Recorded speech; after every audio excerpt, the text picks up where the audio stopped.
예. 어제 민주당 검찰개혁특위 1차 회의가 열렸습니다. 먼저 최근 검찰 관련 여러 가지 일들로 국민들 여러분께서 걱정도 많으시고 화도 많이 내고 계십니다.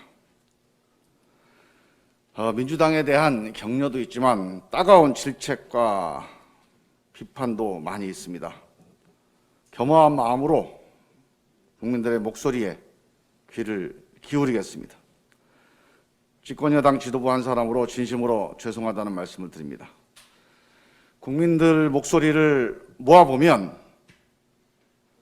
방향은 서로 다르지만 한마디로 집약됩니다.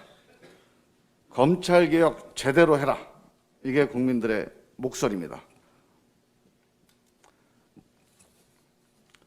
이번 검찰개혁 특위는 검찰개혁으로 가는 길에서 선명한 이정표가 될 것이다.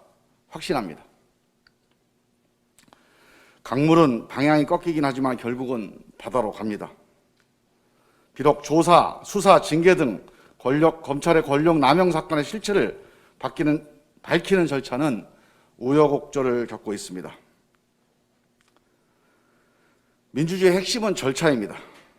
우리가 동의하지 않는 결론이라도 절차를 부정할 수는 없습니다. 다만 불법 부당한 잘못에 대해서는 검찰 자체 수사든 특검이든 공수처 수사든 반드시 사실을 밝히고 책임을 묻는 절차가 진행될 것이라는 약속을 드립니다. 잊지 말아야 할 것은 그 우여곡절 과정을 겪으면서도 큰 성과를 남겼다는 사실입니다. 최근 대한민국에서 벌어지는 검찰개혁 논쟁은 세계 사법사상 유례가 없는 역사적인 사건입니다. 전문적 사법제도 논쟁에 이렇게 많은 국민이 의견을 내고 의지를 보인 경우는 어느 나라에서도 찾아보기 어려울 것입니다. 이 과정에서 많은 국민들이 잘못된 검찰제도와 조직문화에 대해서 생생하게 체감하고 있습니다. 검찰개혁에 대한 국민적 학습이 이루어지고 있습니다. 단순한 검경 수사권 조정만으로는 안 되고 근본적인 수사, 기소 분리까지 가야 제대로 된 검찰개혁이라는 국민적 인식이 더 강해지고 넓어졌습니다. 이러한 검찰개혁 민심이 검찰이나 법원 등 사법 권력에 의해 반영되지 않는다면 국회가 책임져야 합니다.